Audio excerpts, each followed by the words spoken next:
The Cost of Greatness: 15 Black Legends and the Battles You Never Saw. What if the greatest battles of Black legends were never fought on a stage, a movie set, or in front of millions, but silently behind closed doors? Fame gave them applause, but it could not protect them from pain. From Chadwick Boseman's secret fight with cancer and Whitney Houston's personal struggles to Teddy Pendergrass' life-changing accident and DMX's lifelong battle with addiction, these stories reveal the human cost hidden behind extraordinary success. Some overcame unimaginable hardships while others were taken far too soon. Was greatness worth the price they paid? Stay with us until the end, subscribe to Golden Black Legends, and tell us in the comments, which legend's hidden battle shocked you the most? Chadwick Boseman. Chadwick Boseman's story is one of the clearest examples of the hidden cost behind extraordinary greatness. Long before becoming a global superstar, the South Carolina native studied directing at Howard University and spent years building his career through theater writing and smaller television roles. His breakthrough came with 42 in 2013, where his portrayal of baseball legend Jackie Robinson established him as an actor capable of carrying both historical responsibility and emotional weight. He later portrayed James Brown in Get On Up and Thurgood Marshall in Marshall. Then came the role that transformed him into an international symbol. As T'Challa in Black Panther, Boseman helped lead a cultural phenomenon. Released in 2018, the film earned more than $1.3 billion worldwide, while its predominantly black cast and Afrofuturist world gave audiences a representation of black heroism rarely seen on such a massive Hollywood scale. What millions of fans did not know was that Boseman was fighting an intensely private battle. He had been diagnosed with stage 3 colon cancer in 2016, which later progressed to stage 4. While undergoing surgeries and chemotherapy, he continued working, appearing in Black Panther, Avengers: Infinity War, Avengers: Endgame, Day 5 Bloods, and Ma Rainey's Black Bottom. On August 28, 2020, Boseman died at only 43 years old. The announcement stunned the world because he had never publicly revealed his diagnosis. That knowledge changed how audiences viewed his final years. Behind T'Challa's strength was a man carrying an enormous physical burden while continuing to create. Chadwick Boseman's greatness came with a battle almost nobody saw, and his final performances remain powerful reminders of the discipline, privacy, and determination behind the legend. Whitney Houston. Whitney Houston's voice seemed almost untouchable. Born in Newark, New Jersey, she grew from a gospel-trained young singer into one of the defining recording artists of her generation. Her 1985 self-titled debut became an enormous success and a remarkable run of 7 consecutive #1 singles on the Billboard Hot 100 established a record at the time. Then The Bodyguard turned Houston into an even larger global phenomenon, with her recording of I Will Always Love You becoming her signature performance. Yet behind that extraordinary success was a personal struggle that became increasingly difficult to hide. Houston later spoke publicly about drug use, while her marriage to Bobby Brown and relentless tabloid attention intensified scrutiny around her private life. As the years passed, substance dependence affected her health, public appearances, and once commanding vocal consistency. Houston attempted several comebacks. Her 2009 album I Look to You debuted at #1 on the Billboard 200, suggesting that audiences had never stopped hoping for her recovery. But the struggle remained unresolved. On February 11, 2012, Houston was found unresponsive in a bathtub at the Beverly Hilton Hotel. She died at 48. The Los Angeles County coroner determined the cause was accidental drowning, with atherosclerotic heart disease and cocaine use listed as contributing factors. Her death transformed triumph into tragedy, but it did not diminish her artistic importance. Houston won 6 Grammy Awards and influenced generations of vocalists who followed. The cost of her greatness was not simply fame itself, it was living under extraordinary expectations, while confronting problems that success could not cure. Whitney Houston gave audiences a voice that sounded limitless, even while her private life revealed how painfully human the woman behind it truly was. DMX Earl Simmons. Few rappers expose their internal battles as openly as DMX. Born Earl Simmons in Mount Vernon, New York, and raised largely in Yonkers, he endured an unstable childhood involving abuse, poverty, group homes, and juvenile institutions. Those experiences later poured directly into music filled with rage, fear, faith, guilt, and desperate conversations with God. His breakthrough was explosive. In 1998, its Dark and Hell is Hot debuted at #1 on the Billboard 200. Months later, Flesh of My Flesh, Blood of My Blood also reached #1. DMX ultimately became the first artist whose first 5 albums debuted atop the Billboard 200, establishing an extraordinary commercial run. But the anguish heard in his records was not merely a performance. DMX repeatedly discussed his struggles with substance addiction, which he said began when he was introduced to crack cocaine at a young age by someone he trusted. Addiction remained intertwined with periods of rehabilitation, arrests, financial difficulties, and attempts at recovery. Despite those struggles, his connection with audiences remained unusually powerful. Songs such as Rough Riders Anthem, Slippin', and Party Up revealed different sides of an artist capable of sounding intimidating one moment and painfully vulnerable the next. In April 2021, DMX suffered a heart attack following a drug overdose. He died on April 9th at 50 years old. His tragedy was that fame never completely silenced the wounds carried from childhood. Yet those wounds also informed music that made millions feel understood. DMX became legendary, not because he pretended to be invincible, but because he allowed listeners to hear the conflict underneath the armor, a battle that continued long after the applause began. Richard Pryor. Richard Pryor could make audiences laugh at experiences that had nearly destroyed him. Born in Peoria, Illinois in 1940, Pryor endured an extraordinarily difficult childhood and eventually transformed painful experiences involving race relationships, addiction, and personal failure into revolutionary comedy. His early career was comparatively conventional, but by the late 1960s, Pryor began abandoning safe material. What emerged was raw, confessional, and fearless. Albums such as That N I's Crazy and groundbreaking concert films including Richard Pryor, Live in Concert, helped redefine stand-up comedy. He won 5 Grammy Awards, while generations of comedians later cited his honesty and storytelling as foundational influences. Away from the microphone, however, Pryor's life could be frighteningly unstable. He struggled for years with cocaine and alcohol. The most infamous incident occurred in June 1980 when Pryor suffered severe burns after catching fire while freebasing cocaine at his Los Angeles home. He sustained burns over a substantial portion of his body and spent weeks recovering. Survival did not end his physical struggles. Pryor suffered a heart attack in 1977 and underwent major cardiac procedures later in life. Then in 1986, he was diagnosed with multiple sclerosis, a progressive neurological disease that gradually affected his mobility.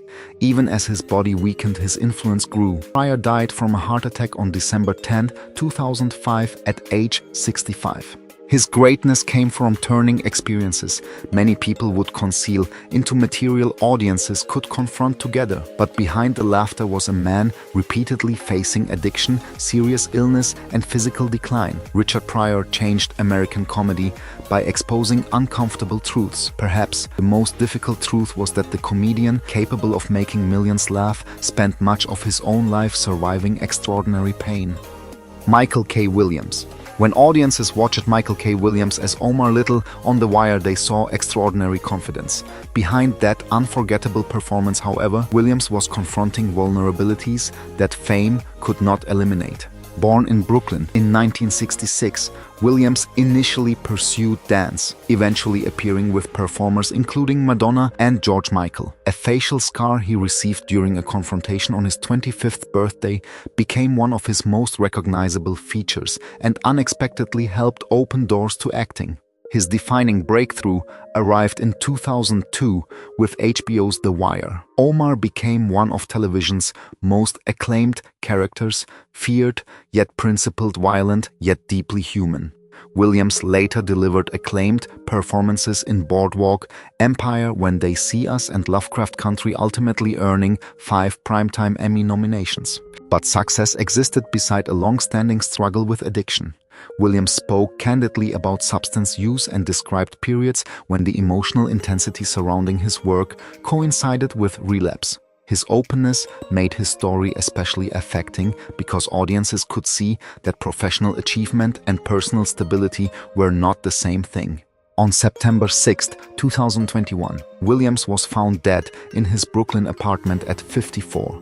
New York City's medical examiner ruled his death accidental, caused by acute intoxication involving fentanyl, heroin, cocaine, and p-fluorofentanyl. His death was particularly painful because Williams had spent years speaking honestly about recovery and vulnerability. Michael K. Williams left behind far more than Omar Little. His performances gave marginalized characters extraordinary humanity, while his personal story revealed the hidden cost behind success. Sometimes recognition can change a career without healing the wounds carried into it. Teddy Pendergrass. At the height of his career, Teddy Pendergrass seemed unstoppable. Born in Philadelphia in 1950, he first gained national attention as the commanding lead singer of Harold Melvin and the Blue Notes, bringing unmistakable power to classics such as If You Don't Know Me By Now and Wake Up Everybody. After launching his solo career in 1977, Pendergrass became one of R&B's defining male voices, building an image around confidence, romance, and an extraordinary connection with audiences. Then on March 18, 1982, everything changed. Pendergrass was driving his Rolls-Royce in Philadelphia when the vehicle crashed into 2 trees. The accident caused a severe spinal cord injury, leaving the 31-year-old quadriplegic and paralyzed from the chest down. For an artist whose stage presence had been central to his identity, the psychological impact was enormous. Recovery was physically and emotionally difficult, but Pendergrass refused to allow the accident to erase his career. He returned to recording and made an unforgettable appearance at Live Aid in Philadelphia in 1985, performing publicly from his wheelchair before an enormous audience. He continued releasing music and later became an advocate for people living with spinal cord injuries. Pendergrass eventually founded the Teddy Pendergrass Alliance, supporting people affected by such injuries. His life had changed permanently, yet his influence extended beyond the image of the seductive soul superstar he had once been. On January 13, 2010, Teddy Pendergrass died at 59 months after undergoing treatment for colon cancer. His hidden battle dramatically reshaped the meaning of greatness. Pendergrass lost physical abilities at the peak of fame, but not his voice, dignity, or determination to remain visible. His second act ultimately became as meaningful as the stardom that came before it. Fred Hampton.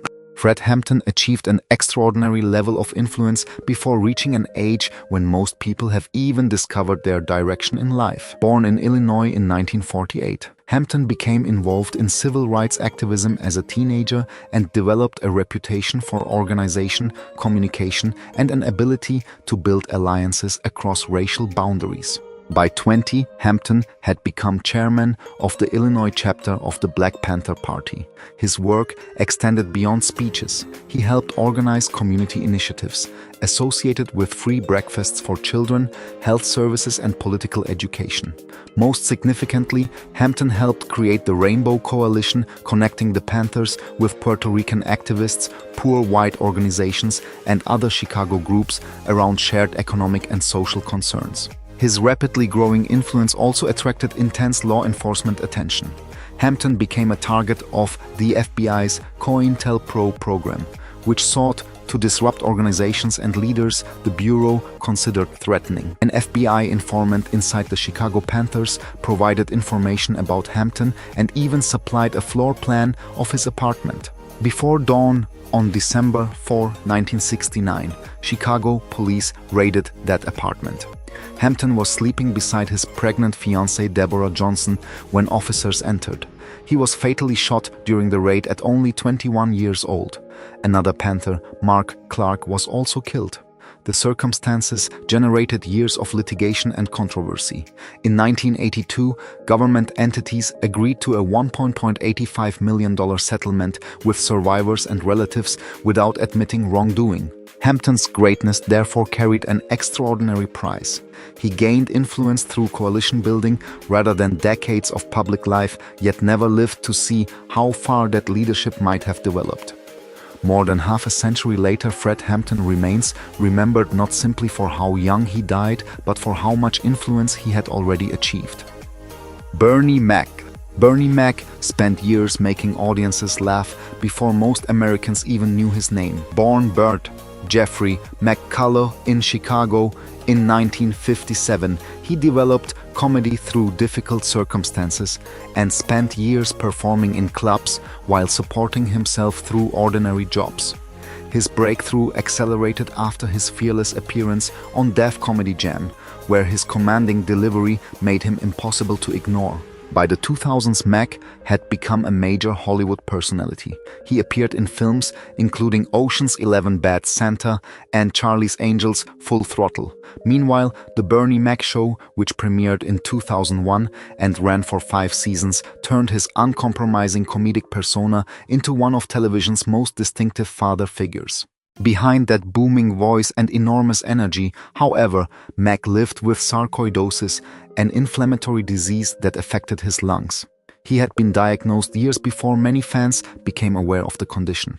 Although his sarcoidosis reportedly went into remission, his respiratory health remained an important part of his medical history. In the summer of 2008, Mac was hospitalized in Chicago with pneumonia. His condition became critical, and on August 9, 2008, he died at only 50 years old. His death certificate listed pneumonia as the immediate cause, with sarcoidosis noted as an underlying condition. The loss stunned audiences because Mac's public image had always projected extraordinary vitality. That contrast makes his story especially powerful.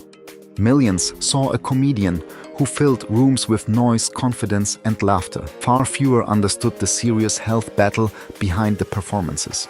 Bernie Mac's greatness was built on making hardship funny without pretending hardship did not exist.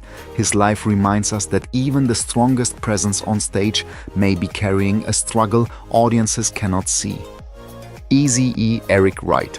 Eazy-E born Eric Lynn Wright helped transform the sound and controversy of American hip-hop. Raised in Compton, California, he became a founding member of NWA, joining forces with figures including Dr. Dre and Ice Cube. With Ruthless Records behind the group, NWA turned stories of policing poverty, street violence, and life in South Central Los Angeles into music that provoked national debate. The 1988 album Straight Outta Compton became a landmark in hip-hop history. Its confrontational material attracted extraordinary attention, including criticism from law enforcement. Eazy-E simultaneously developed his solo identity with Eazy Does It, establishing himself not only as a performer but as an important businessman during gangsta rap's rise. Success, however, brought internal conflict. Ice Cube departed NWA in 1989, and Dr. Dre later left Ruthless Records amid bitter disputes. Public diss tracks and business disagreements transformed former collaborators into rivals, while Eazy continued operating his label and developing new artists. Then came a battle almost nobody expected. In February 1995, Eazy-E was admitted to Cedars Sinai Medical Center with what initially appeared to be respiratory problems. Doctors diagnosed him with AIDS. He publicly announced the diagnosis in March, acknowledging the seriousness of his condition. On March 26, 1995, only weeks after the diagnosis became public, Eazy-E died from complications of AIDS. He was just 30 years old. The speed of his decline shocked the music industry and brought HIV/AIDS conversations into a hip-hop culture where the subject had rarely received such visibility. Eazy-E helped build a musical movement that changed American popular culture. Yet his final weeks revealed a vulnerability completely at odds with his fearless public image, a private health crisis that became public only when there was almost no time left. Thompson Young. For millions who grew up watching Disney Channel, Thompson Young represented intelligence, confidence, and possibility. Born in Columbia, South Carolina in 1984, Young developed an interest in performance early and moved to New York to pursue acting. His breakthrough arrived when he was still a teenager as the star of Disney Channel's The Famous Jet Jackson. Unlike many young performers who struggle to move beyond the character that made them famous, Young successfully transitioned into adult roles. He appeared in Friday Night Lights' Akeelah and the Bee and television series including Scrubs and Flash Forward. He later secured a regular role as Detective Barry Frost on TNT's Rizzoli and Isles, establishing a stable career beyond his Disney years. Yet behind that professional progress was a serious health struggle largely unknown to audiences. Young had been diagnosed with bipolar disorder and was receiving treatment. This distinction matters. His story should not be simplified into the unsupported idea that Hollywood success itself caused his condition, or that he simply refused to seek help. The transcript correctly identifies the disorder as an important private struggle, but some of its speculation about why he remained private goes beyond what can be established. On August 19, 2013, Young failed to arrive for work on Rizzoli and Isles. He was later found dead at his Los Angeles home. His death was ruled suicide. He was only 29 years old. His family later established the Thompson Young Foundation, focusing on mental health education and reducing stigma. Young's legacy deserves to be remembered with care. Behind a career that appeared steady was a private medical struggle many viewers never knew existed, making his story a heartbreaking reminder that visible success can never tell us everything about another person's life. Dogg, Nathaniel Hale. Few voices in hip-hop were as instantly recognizable as Dogg, born Nathaniel Dwayne Hale in Long Beach, California in 1969. Raised partly in Mississippi, he developed his voice singing in church before returning to California and becoming part of the emerging West Coast rap movement. Alongside Snoop Dogg and Warren G, he formed 213, but his greatest impact would come from transforming the rap hook into something unmistakably his own. During the 1990s and 2000s, Dogg became one of hip-hop's most sought-after collaborators. His deep, smooth delivery elevated records, including Warren G's Regulate Dr. Dre's The Next Episode, and numerous collaborations with Snoop Dogg. He rarely needed to dominate an entire song. Sometimes a few melodic lines were enough to make a record unforgettable. Behind that effortless sound, however, serious health problems eventually changed everything.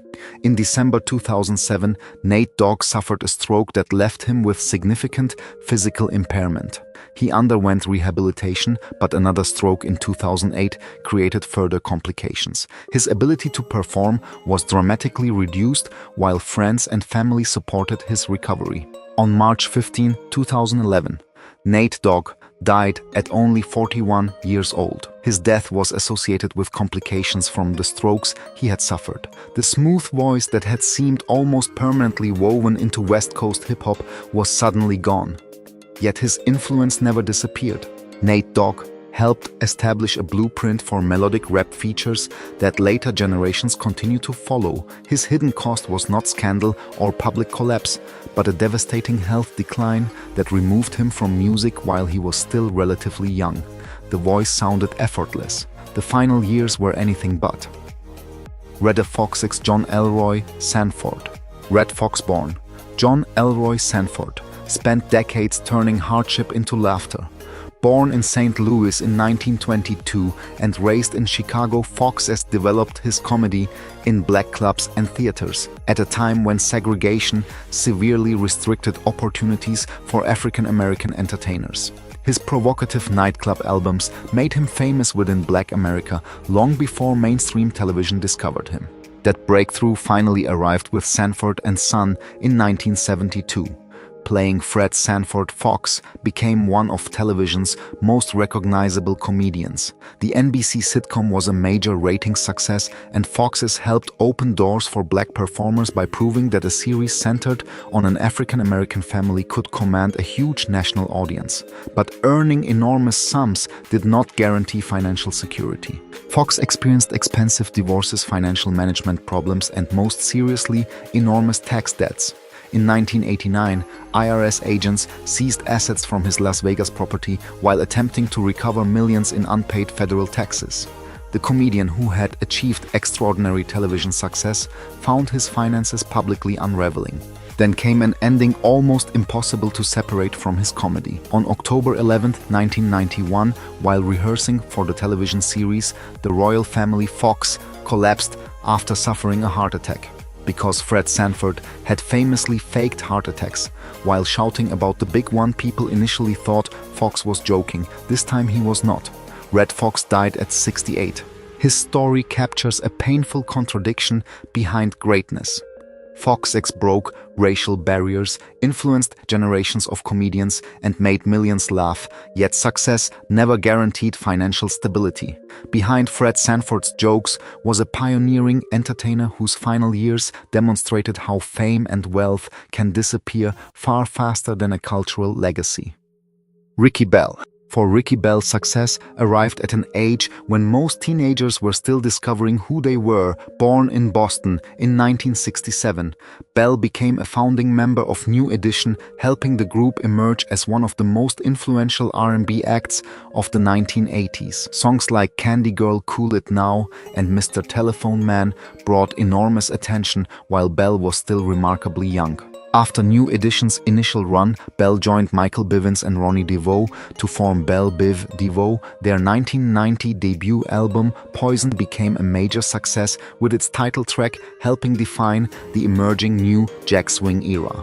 Professionally, Bell appeared to have successfully transitioned from teenage celebrity into adult stardom. Privately, however, substance abuse was becoming increasingly destructive. Bell later acknowledged struggling with cocaine addiction, a battle dramatized years later in the New Edition story. His addiction affected his health, finances, relationships, and ability to function, even while audiences continued associating him with polished performances and hit records. Recovery eventually became possible. Bell sought treatment and rebuilt his life while continuing his relationships with the musicians who had shared his extraordinary rise.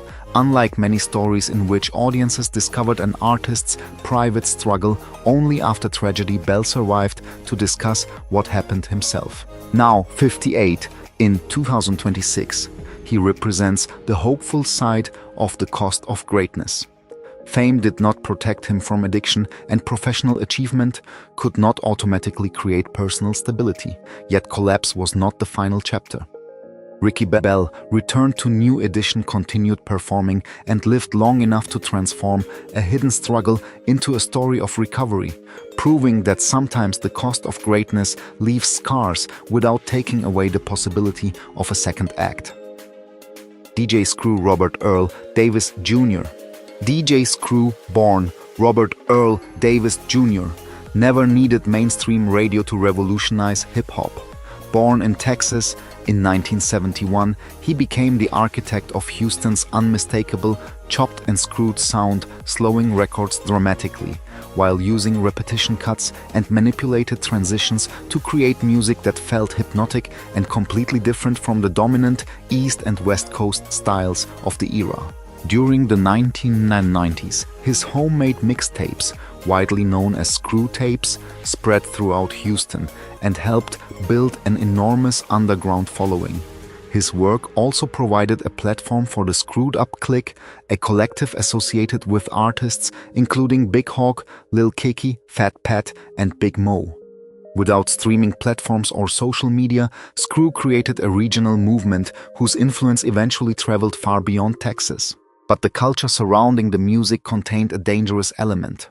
Codeine-based cough syrup, commonly mixed into a drink often called lean, became closely associated with parts of Houston hip-hop culture. It is important not to claim that the substance created Screw's musical technique. His production innovations were deliberate, artistic choices. Yet substance use became part of his personal story. On November 16, 2000, DJ Screw was found dead at his recording studio in Houston. He was only 29 years old. Toxicology findings determined that he died from a codeine overdose with additional drugs found in his system. The tragedy is that Screw never witnessed the full reach of what he created. Decades later, slowed production techniques and Houston's sonic influence can be heard throughout mainstream hip-hop. DJ Screw built a musical language from the underground up. His life ended painfully early, but the sound survived, turning a fiercely local innovation into an enduring part of American music history. Isaiah Rashad.